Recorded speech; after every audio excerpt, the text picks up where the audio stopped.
Bonjour à toutes et tous et je suis ravi de vous retrouver pour cette nouvelle bonne pratique.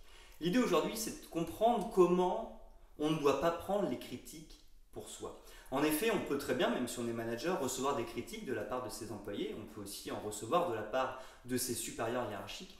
Ce qu'il faut bien comprendre dans les critiques, c'est que finalement, elles ne concernent que ceux qui les émettent. Qu'est-ce que ça veut dire? Par exemple, on a un de nos employés qui va nous dire: oui, mais à chaque fois que je viens de te parler, tu ne m'écoutes pas. Est-ce que vraiment nous n'écoutons pas notre employé?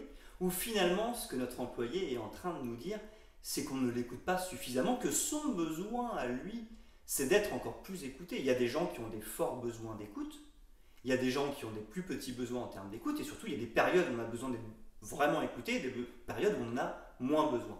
Donc finalement, l'employé, ce qu'il dit de manière maladroite, c'est: mon besoin, quand je viens te voir, c'est que tu m'écoutes plus. En soi, le besoin, il est tout à fait légitime.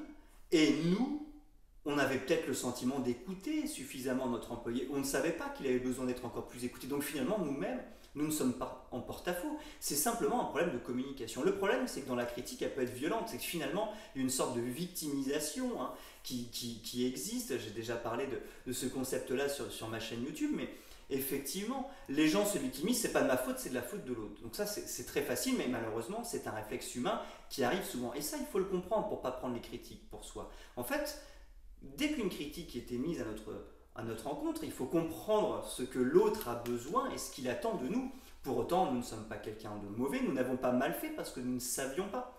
Donc finalement, comment bien prendre les critiques? Quand on reçoit une critique, c'est juste de le traduire en besoin. Quel est le besoin de la personne? On peut même faire reformuler, mais ok, tu as le sentiment que je ne t'écoute pas quand tu viens me voir, mais quel est ton besoin? Oui, bah, j'ai besoin que tu m'écoutes plus. Ah, mais qu'est-ce que ça signifie que je t'écoute plus? Ça veut dire que tu veux que je rebondisse, tu veux que je prenne plus de temps, voilà.